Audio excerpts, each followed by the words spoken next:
African Americans in Ferguson have long complained about racial bias in policing and how officers abuse their authority by disproportionately targeting them for stops and searches. Many residents worry their children will have a bad encounter with police. I just tell the youngsters to be careful, man. If the police come to y'all and say something to y'all, and do what they say. Tensions flared between the predominantly black community and police following the shooting death of unarmed teenager Michael Brown by white police officer Darren Wilson.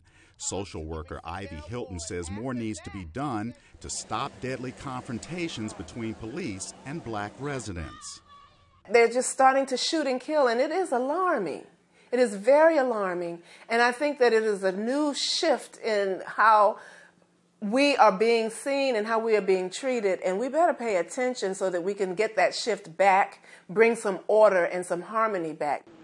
A 2011 report by the U.S. Justice Department says police stopped and arrested black drivers nationwide nearly twice as often as white motorists.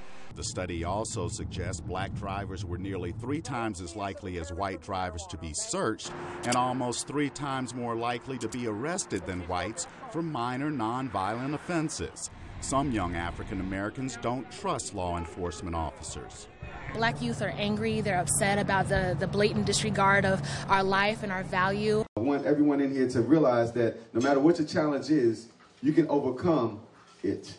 Rudy Davis is a Washington, D.C. radio personality who mentors young African Americans. He says they don't often think about the consequences of their actions when stopped by police. We don't know that just saying yes or just stopping in our actions, whatever it is that we're doing to just stop, could help you. Some African American parents are having conversations with their children about avoiding conflicts with police.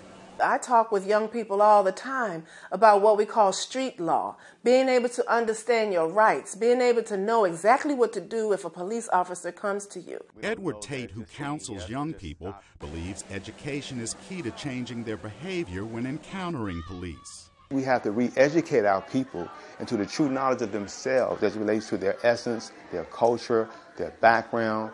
So that may instill a sense of pride, positive pride, and a sense of dignity to the point where it will allow us to regulate our behavior as self-respecting people. Ferguson's police chief says the department is committed to earning back the trust of residents. But civil rights activists predict more demonstrations in Ferguson and elsewhere as people express frustration with what they see as an ongoing problem of police harassment against African Americans. Chris Simkins, VOA News, Washington.